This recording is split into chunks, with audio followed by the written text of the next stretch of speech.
¿Qué tal? Aquí su amigo y hermano Luis Enrique Estrada. Esto es Leyendo con Luis. Este es el cuarto día del reto de 30 días frente a la cámara. Y en esta ocasión quiero compartir con ustedes el tema de la vocación, que tiene mucho que ver con el tema que vimos el día de ayer acerca de el mandato cultural. Y por un momento, para iniciar, quiero que ustedes cierren sus ojos y se transporten a un mundo en el que no hubiera entrado el pecado. Imagínense cómo se hubiera desarrollado la humanidad, que se hubiera el ser humano, Adán y Eva, que se hubieran multiplicado y hubieran fructificado con su trabajo, y se hubiera desarrollado la cultura, se hubiera desarrollado la sociedad, y sí se hubiera llenado la tierra con personas a imagen de Dios, y que no tuvieran egoísmo, no tuvieran corrupción, no hubiera la influencia del pecado. Por un momento piensen en cómo serían las familias, cómo sería la interacción entre las personas en el trabajo, en la vida laboral, en la política, en el gobierno, cómo serían las escuelas, qué se enseñaría, cómo se enseñaría. Les voy a dar unos minutitos. Imagínense ese mundo utópico, ese mundo ideal en el que estaríamos hoy viviendo si el pecado no hubiera entrado en el mundo. Póngale pausa por un momento al video y regresamos y lo platicamos. Bueno, espero que ya se hayan tomado ese tiempo de reflexión, y ciertamente es algo que pudo ser, que no fue, porque verdaderamente entró el pecado y podemos ver sus consecuencias, podemos palparlas, podemos ver el mundo caído en el que vivimos.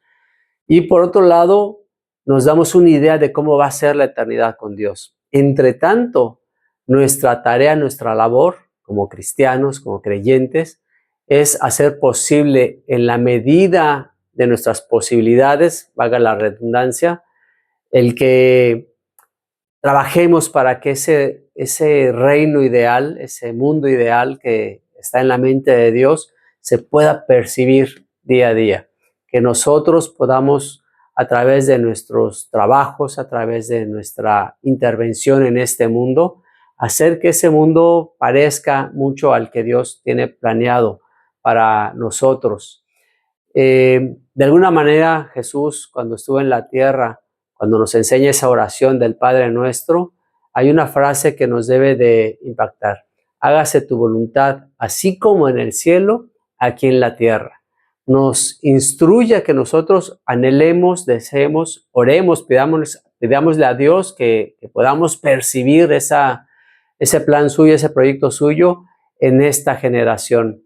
Sin duda es algo que no vamos a conseguir en plenitud, pero sí podemos nosotros colaborar en ello. De hecho, cuando nosotros venimos al cristianismo, lo tenemos que hacer de manera consciente. Miren, desde toda la historia de la humanidad, creyentes y no creyentes han contribuido de alguna manera a ese desarrollo del mundo como Dios lo tiene planeado.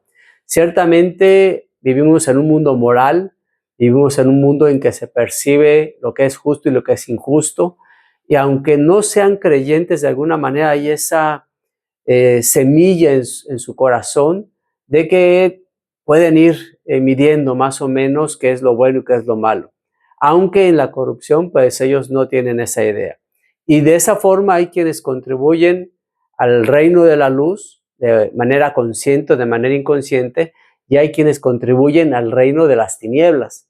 Eso es donde muchas veces incluso cristianos que no asumen la conciencia de su labor y de la importancia de vivir bajo la ética del reino, contribuyen más al reino de las tinieblas que al reino de la luz. Y aquí es donde nosotros tenemos que hacer un alto para poder reflexionar en eso y empezar a trabajar de manera consciente, sabiendo que Dios nos ha dado ese llamado. Nuestra vocación, nuestro llamado es a contribuir al reino de la luz. Y para ello Dios, como decíamos el día de ayer, nos dio cierta vocación y cierta talento, ciertas capacidades, ciertas aptitudes muy particulares cada uno de nosotros. Y eso de entrada puede ser que lo sintamos como algo abrumador, ¿no? La responsabilidad de vivir de tal manera que dejemos una huella como cristianos que somos, una huella en el mundo que impacte, que ayude a otros a conocer cómo debería de ser o cómo debería de funcionar esta realidad, esta generación. Pero al mismo tiempo confiamos en que Dios nos ha dejado su Espíritu Santo, envió a su Hijo para mostrarnos cómo debemos de vivir en esta generación de una manera plena, y así es como nosotros podemos, en lugar de sentirnos abrumados, podemos sentirnos en primer lugar privilegiados. Ustedes saben que a las Olimpiadas, por ejemplo, o al fútbol en el Mundial, van algunas personas que tienen ciertas capacidades y ciertos talentos. En el tema de algunas disciplinas, que es por ciertos récords o ciertos tiempos que tiene uno que superar ciertas pruebas, pues es más objetiva la elección de las personas que van a representar a un país. Por ejemplo, en la natación, pues tienen que tener cierta velocidad para cumplir con la distancia que se les pide. Entonces ahí van los mejores, los más rápidos, los más altos. En cuestión de otras disciplinas, como puede ser el fútbol, es un poquito más subjetivo porque alguien te escoge. De entre muchos, para él funcionas para su equipo y tienes las mejores aptitudes para hacerlo. En el caso de la contribución a la que nos llama Dios a ser partícipes de su proyecto, es un privilegio porque no llama a los más capaces, sino llama a los que están dispuestos, a los que Él decide por su soberanía, no porque fuéramos buenos, no porque supiera que nosotros íbamos a cumplir con una tarea de manera obediente y perfecta, simplemente en su misericordia Él nos va llamando, y la idea es de que la intención es de que no nos deja con la medida o con la capacidad o la incapacidad que tenemos, porque somos inmerecedores de ese privilegio que nos da de trabajar para su reino, pero si somos obedientes, somos fieles, Él nos va a ir capacitando, y Él, con el poder de su Espíritu Santo, nos hace que nosotros podamos verdaderamente ser de utilidad a esta humanidad. Y desde cualquier punto de vista, podemos empezar a vernos como parte del plan de Dios, inclusive dentro de nuestro hogar. Cómo tratamos a nuestra pareja, cómo tratamos a los hijos. Y hablando de la vocación, ¿qué mejor orientador vocacional que los propios padres para con sus hijos? Quienes le dedican tiempo, los conocen, pueden ir viendo desde pequeñitos cuáles son sus preferencias, cuáles son sus habilidades, y orientarlos para tomar la decisión correcta. No quiero menospreciar, no tomen a mal aquellos que se dedican a dar orientación vocacional, que han estudiado la materia, seguramente seguirán siendo de gran utilidad, pero ya aminorarán la carga de trabajo para aquellos jóvenes que desde niños sus padres les fueron intencionalmente orientando acerca de cuáles podrían ser las áreas en las que se puede desarrollar. Pero sobre todo, si desde el principio le podemos decir a nuestros hijos, si hoy a nuestros jóvenes les afirmamos la gran verdad de que Dios nos ha llamado a ser parte de su equipo en el proyecto que Él tiene para la humanidad, que somos elegidos por Dios para participar de manera activa con nuestros dones, con nuestros talentos, con todas esas capacidades que nos ha dado, para que este mundo sea un mundo mejor. Que nuestro paso por la vida en esta generación sea de tal manera que tengamos un impacto en otras personas, que siempre podamos decir que vivimos para el beneficio de otros, para cumplir con la vocación y hacer de este un mundo mejor, un mundo más bello, un mundo más armonioso, un mundo más justo, que se apegue mucho más al modelo de Dios. Eso sería el primer punto cuando nosotros reconocemos que Dios nos ha escogido. Es un privilegio.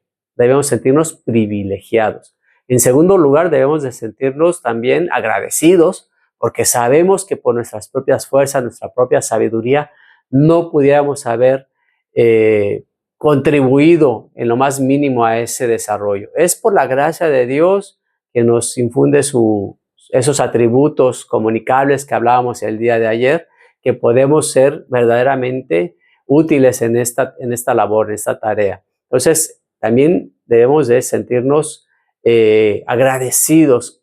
Y todo esto le da un sentido muy diferente a nuestra vida. si nos ponemos a pensar cada mañana que salgamos, que vamos a trabajar para Dios, que estamos contribuyendo en el plan de Dios, que vamos a desarrollar el proyecto de Dios para la humanidad hasta que Él venga y lo haga de manera plena y perfecta, pues eso le va a dar un sentido muy diferente a nuestras vidas. Ya no va a ser salir a trabajar con esa pesadumbre de tengo que cubrir con horas de trabajo, tengo que hacer para poder sobrevivir en este mundo, sino cobra un sentido totalmente diferente y lo vamos a hacer con mucho más entusiasmo, lo vamos a hacer con mucha más pasión, porque sabemos que estamos trabajando en un proyecto perfecto y que va a trascender a nuestra propia generación, va a trascender a nuestra propia vida y lo vamos a ver reflejado toda la eternidad. Mis hermanos, piensen en eso, que cada día, cuando estamos también yendo a prepararnos en la academia, en la escuela, desde la primaria hasta la carrera, nos estamos preparando. Dios nos ha permitido tener esos estudios, esa preparación para ser mejores herramientas en sus manos. Que podamos nosotros entendernos como parte de un plan maravilloso y perfecto. No me queda más que decirles que mediten en ello, que hagamos de este mundo un mundo mejor y que cada mañana, cada día, busquen el rostro de Dios. Dios me los bendiga.